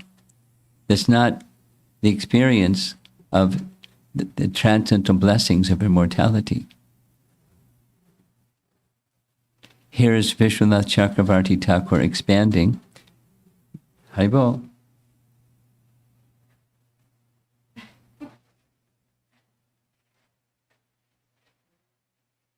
He's absorbed. Brahman realization is likened to seeing a destination from a distant place. So this is an image from the screen. It's a destination seen from a distant place. Next, seeing that destination from a more approximate place may look like this. And then you can enter into the city and it looks like this. No, sometimes more common is the example of seeing a mountain from a distant place. You can't tell exactly what it is. Is it a cloud on the horizon, or what is it? Something, but you don't know exactly what that something is. Then you get a little closer. Oh, it's a mountain, and there's some trees, and then you go into the mountain, and then you see the varieties of trees and the birds and the animals, and somebody's got a little cabin up there on the side of the mountain. You go inside and meet Fido and see what's on the table for dinner. So the details start to become clearer as one becomes more proximate. So the absolute truth is similarly likened to that. And Dhruva is appreciating that Brahman feature in text 16. And he's offering respect to it because it's in relation to the Supreme Lord. Here's 17. We're almost done. My dear Lord, O Supreme Lord, you are the supreme personified form of all benedictions. Therefore, one who abides in your devotional service with no other desire, worshiping your lotus feet is better than becoming king or lording it over a kingdom. That is the benediction of worshiping your lotus feet. To ignorant devotees like me, you are causelessly merciful. You are the causelessly merciful maintainer, just like a cow who takes care of the newly born calf by supplying milk and giving it protection from attack. Describing his ignorance, Dhruva prays for the sweetness of Prema. This is Vishwanath. O Lord, your lotus feet are the highest bliss, the supreme result, more than acquisition of a kingdom. For whom are you the highest blessing? You are the personification of the Purusharthas. What's the Purusharthas? Dharma, Artha, Kama, Moksha, right? You are the personification of the Purusharthas for those who worship you without material desires. So they may get the Dharma, Artha, Kama, Moksha, but they won't get the personification as long as there's material desires. But the Lord maintains even wretched persons like us who worship you with desires by giving a little sweetness of your lotus feet obtained by worship without desire. This is Vishwanath. He's a Rasika Bhakta, and his commentaries are always focusing on the rasa of the words of the devotees or the lords. What is the reason? You are eager to give mercy. Why are you like this? Remember, this is a section that's discussing the qualities and characteristics of the Supreme. He's eager to give his mercy, so he takes away the material desires. O Lord, your lotus feet are the highest goal when worshipped without material desire. Though this is so, O Master, the Lord maintains miserable persons like us who have material desires. So he's going to end his prayers. The Lord thinks, Dhruva, because he's a young boy, even though he does not know pure bhakti to me, I will give him a taste of pure bhakti's result, my sweetness. This is Vishwanath.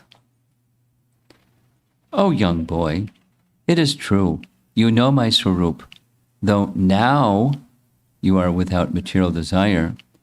I will give you the result that you previously were determined to achieve. Please take it. He's going to give him the kingdom.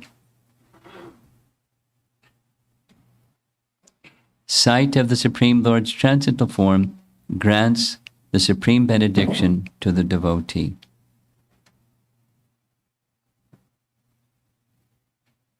This is a paraphrase of the same verse. This is Jiva Goswami. O Supreme Lord, you are the supreme personified form of all benediction. Therefore, one who abides in your devotional service with no other desire, worshiping your lotus feet, we read this, is better than becoming king or lording over a kingdom. That is the benediction of worshiping your lotus feet. It's a nice verse, so Sridhar Swami also chimes in. Here's commentary. This verse should be understood to mean, my Lord, O Supreme Bhagavan, you are the blissful, supreme personified form of all benediction. There it is, Purushartha Murte. Your lotus feet, Tava Padapadmam, are a more valuable benediction than the benediction of becoming king or lording over a kingdom. One may ask, for whom is this benediction available? The answer is given. The supreme benediction is available to one who abides in your devotional service with no other desire, worshiping your lotus feet. That's it. So here's a homework assignment. Boo, homework assignments. Think of an active obstacle or an unfavorable tendency that blocks your progress in serving Guru Krishna and the Vaishnavas. And then write a prayer to Krishna to overcome it. Good? So that's our session for this evening. The topic again, the power of prayers, shifting the fulcrum of our consciousness, and our session tomorrow at the temple, moving from resentment to responsibility. We spoke about responsibility already. So this is, he's shifted, and now he's going to live a life of responsibility for his desire, because he desired it. Vishnu is going to give it to him. Now he has to live with it. Although his desire is now beyond that material desire, he has to take responsibility for that lesser desire for a long time. 36,000 years. He has to rule the kingdom of his father. And then go to Dhruva Loka.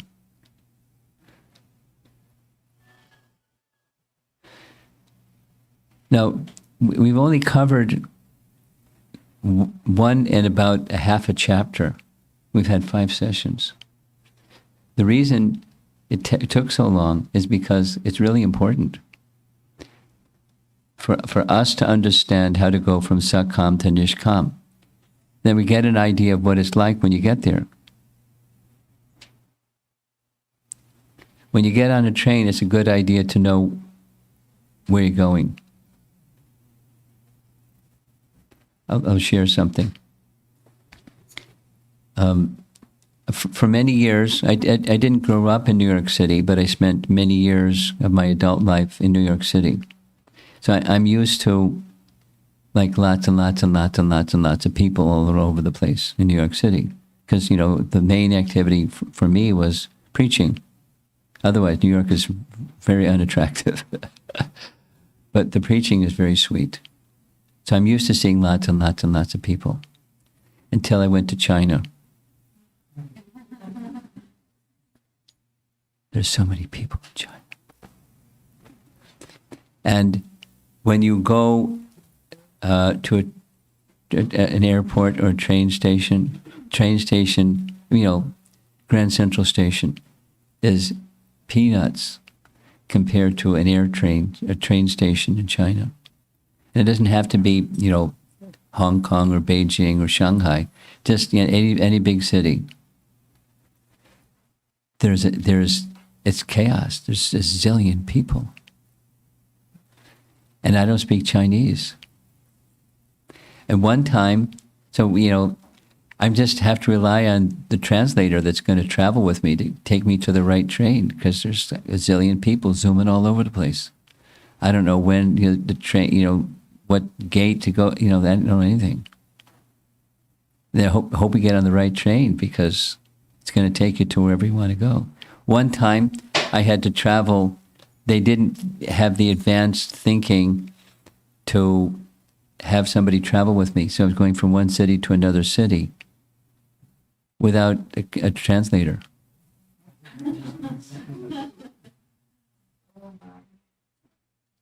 So fortunately, I found somebody that spoke English. They told me when I had to get off. And then when I had to get off to find where the exit was, that was like an interesting experience too. And fortunately, there was somebody on the other side. But when I'm traveling in China, I can't go dressed like this. In fact, I was told by the GBC, don't even put a dhoti in your suitcase. Because sometimes when they travel, they put your luggage through an x-ray machine, and if they see something, they want to look inside and find a dhoti, you're in trouble. So if you can, don't travel with a dhoti. So when I got out of the other side into the arrival hall, how are they going to find me? How am I going to find them? It's not uncommon when I go to a place and I'm wearing a dhoti and I just stick out of the crowd. It's real easy to find me. So you better know where you're going if you're in China. It's good to have a translator. So when the path of bhakti, it's important to know where the train is going. And this little section that we just read gives us a snapshot of what's the consciousness like of a person who has achieved the goal. Because Dhruva achieved the goal. He went from Sakama to Nishkam Bhakti. And he's on the other side. And he's offering prayers to Vishnu. So it's a very important section. Again, I went through it quickly. But the elements are important to take note of. The benediction of the Supreme Lord, the merit of devotee association, the all-attractiveness of the personality of Godhead, his compassion, and the various features of him, they're all resting on him. And ekanta bhakta, complete undivided devotion to him, with no interest of other things along the way. Prabhupada described once, when that day comes that we're leave this body and there's devotion to Krishna, the soul travels, and as the soul is traveling, it's something like what's in Brihat Bhagavatamrita when Gopakumar is heading for Vaikuntha. He passes by all the places that he stopped at previously. And supposing there's some residual material desire, even just kind of like a curiosity desire. What's it like over there?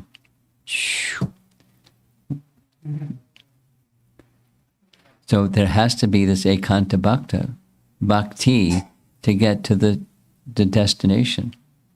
You have to know what it is and become really attached to it. That's, what our sadhana practice is for. To cleanse away Chaita Darpana Marjanam, cleanse away the attraction for seeing things separate from Krishna and thus trying to be the enjoyer of those things separate from Krishna, and seeing all things in relation to Krishna. So cakes are fine, and music is fine, and organizing festivals is fine, and doing things for Krishna is fine, but seeing all those things in relation to Krishna,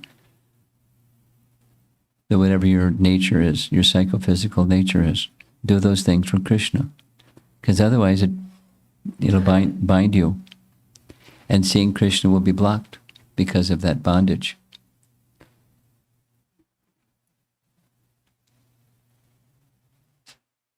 Tomorrow we'll hear what Vishnu says in response to Dhruva's prayers. And then he departs. Dhruva laments how foolish I was. but he's ecstatic having had that experience of the Lord's association. He gets over it and starts to go back.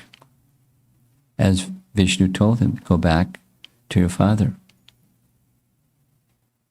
So he does. And there's a big festival when he gets back.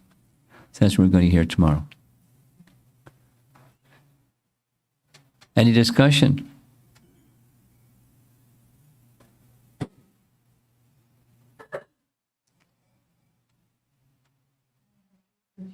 Okay. Do we have a microphone?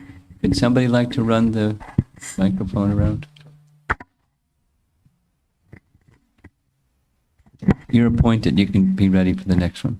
Hare Krishna, Guru Maharaj. Thank you so much for the wonderful narrations as always. Maharaj, I am not able to understand. Krishna is everything, but his Swarupa Shakti is different from him. So could you please put some light on that? How do we understand that his Swarupa Shakti is How different? to do what? Swarupa Shakti? Yes. And how to do what? Yeah, how it is different from Krishna? It's not.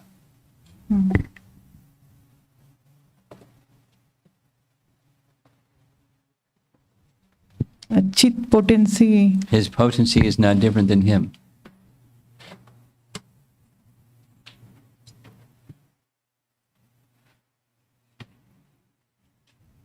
So all his potencies and Krishna are both same.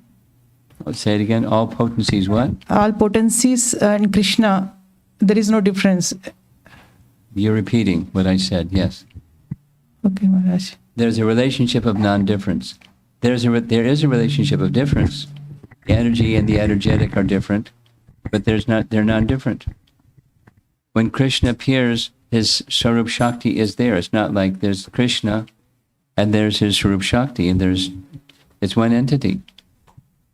Krishna and Swarup Shakti. He manifests his Swarup Shakti. They're not different than him.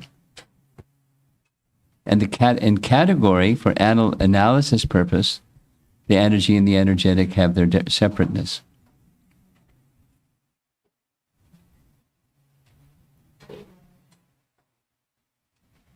Okay. Someone else? 2 online questions. Let's go. Give me 1 second. This one is from Sri Padma Manjari Mataji.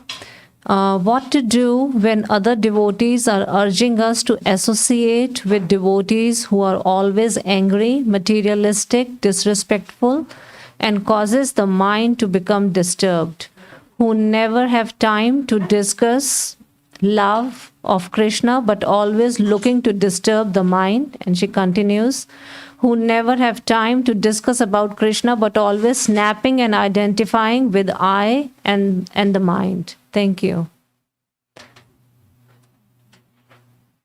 Smile. Smile on the inside, and then you can smile on the outside. That's what to do. And be very careful, Sri Padma Manjari, in being overly critical of others, because by so doing, you may be showing the very same shortcoming is there within you by the very act of speaking like this. So just, learn to be happy and within yourself. Go ahead, next. Next is from Sangeeta Sundarajan. Guru Maharaj, how to understand Upanishad verse 11, which recommends learning about nations and transcendental knowledge side by side. Okay, it doesn't mean you get dirty by getting immersed in nations. It means to understand the distinction between them. And that purport that I read, the paragraph from the purport that I read explains it. Within Brahman, within this impersonal feature, there's the potential or potency or energy of having the spiritual form of Krishna being covered, And there's the potential or capacity of the spiritual form of Krishna being revealed. So to understand the process of the covering of the spiritual form of Krishna and the process of the disclosure of the spiritual form of Krishna side by side. Understand the process of the two side by side. Okay. You have something? I have one. I thought so. Yeah. About 5 or 6 slides back, when Lord Vishnu came and Vishnu Chakravarti Thakur is giving his commentary. Go ahead. I think I heard that Vishnu Chakravarti Thakur is saying that Vishnu is saying that now I'm going to give you Prema. This one? I think so, yes. So, how can Dhruva see Lord face to face, even if he is not on a Prema platform? Oh, he's on the Prema platform. Yeah, so then how does this mean when Vishnu Chakravarti Thakur says Oh, that? nice question. You know, is Vishwanath Chakravarti Thakur's Rasika nature? Because you can say there's degrees of Prema, and he's in the preliminary stage of this Prema. He's seeing the Supreme Lord. That's only possible when the spiritual potency is fully manifest to see the Lord's form. So you're right. There's the stage of Prema. But, you know, the stage of Prema can be increased and increased and increased. And that's, you know, Vishwanath Chakravarti Thakur. He wants to see how the Lord's interacting with the devotee increases and increases and increases by his nature, the happiness and the love of his devotee.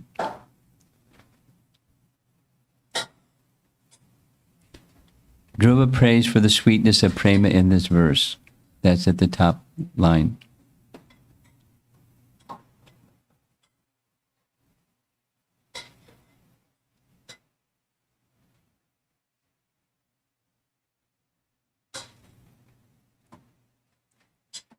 So, does he have Prema or does he not have Prema? He has Prema. So why is he praying for the sweetness of Prema? It's like he's praying for the association of devotees. He has the association of Narada, but he wants more and more. He has Prema and he wants more and more. And the Lord wants to give more and more for those who want more and more. It's the dynamic aspect of bhakti, as opposed to the, you know, I've achieved it, static stage or conception. Bhakti is dynamic, not static. Thank you.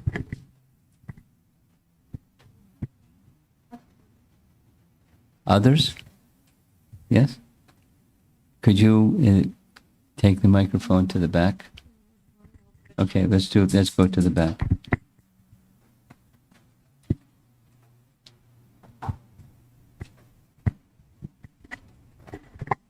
Hare Krishna Maharaj, can you please explain the mindset of Dhruva Maharaj when he goes ballistic when Suruchi and his brother are killed after Yakshas, and you know he kills almost all of them till Manu had to intervene?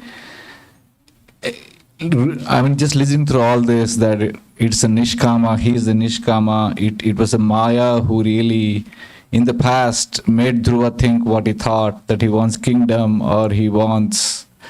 So your question is, how did he overcome by anger later on? Yeah. That's your question? Yeah, basically. Okay.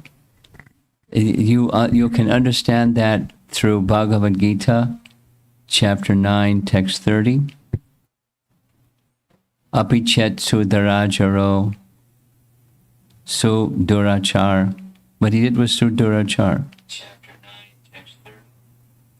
Sudurachar. Bhajate mam ananyabhak sadureva. So the explanation is, there are circumstances where even very exalted devotees, like Dhruva, become overwhelmed. It's compared to the tide coming in, the tide going out, the tide coming in, the tide going out, the tide coming in, and then there's a tsunami. By natural phenomena, there's giant tidal waves, and they covers the land, and then it recedes, and then its tide comes in, tide comes out.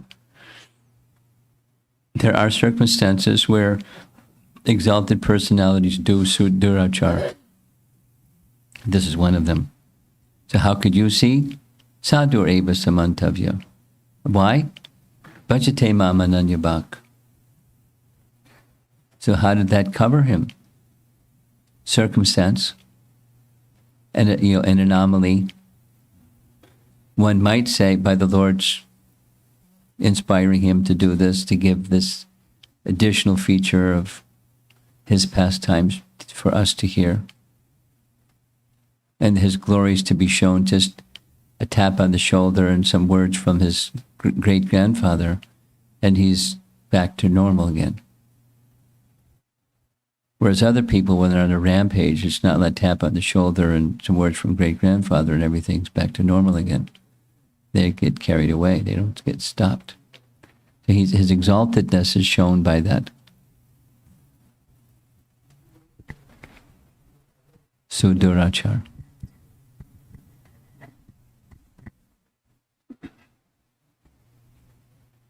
Online?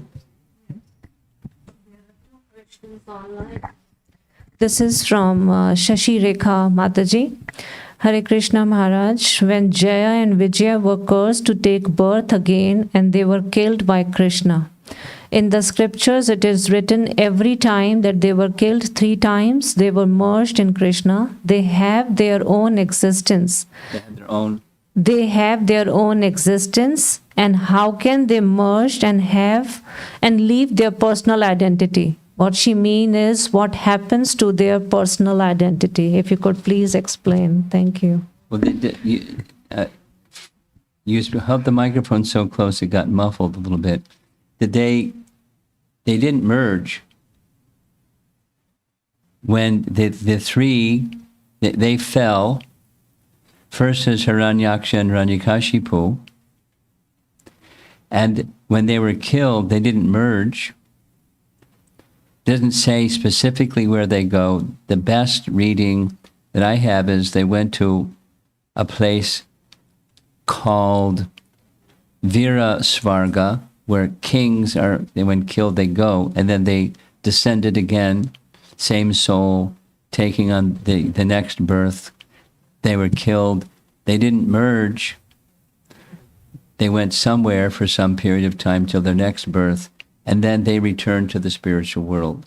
When Krishna killed Dantavakra and Shishupal, they returned to their spiritual position. They didn't merge at any point in time. Same soul acting in that way because of the curse of the Kumaras. Now, I'm not sure that I've answered her question because I wasn't really sure what her question was. Almost this, but I think what she is meaning is, this is my understanding, that Shishupal merged in the body of Krishna. Oh. So how did it go from his merging into the body of Krishna into back to the gatekeepers in Vaikuntha? That's the question? She wants to know what happens to their personal identity when they get merged. It's just suspended. What happens when you're under anesthesia? What happens to your personality when you're under anesthesia? It's suspended. You're not dead, but it's suspended.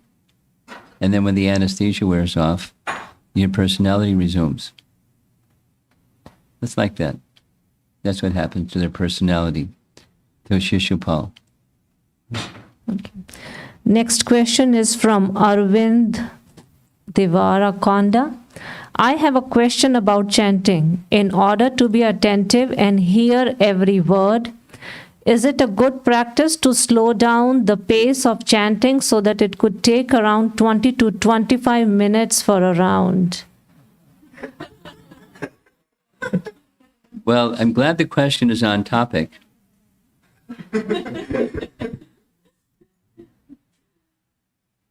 But since you've asked the question,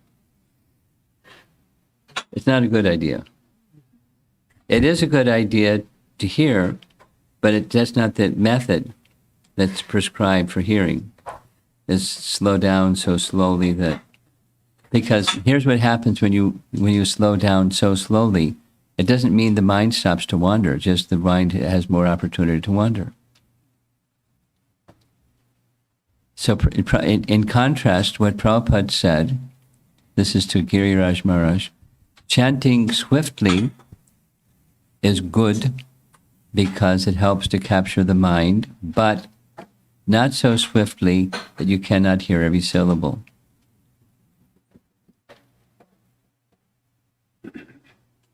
Okay, so our patient one over here wants to ask another question.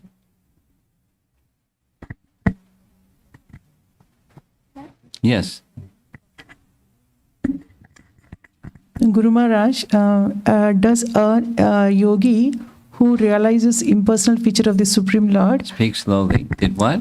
does a yogi A yogi. who realizes the impersonal feature of the Supreme Lord, does he also realizes gradually the personal feature of the Supreme Lord? Is there any possibility? Generally, the yogis are not seeking after the impersonal feature of the Lord.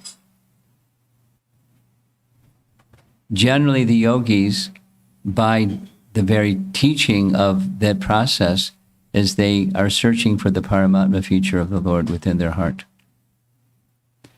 Just like Dhruva was being encouraged by Narada.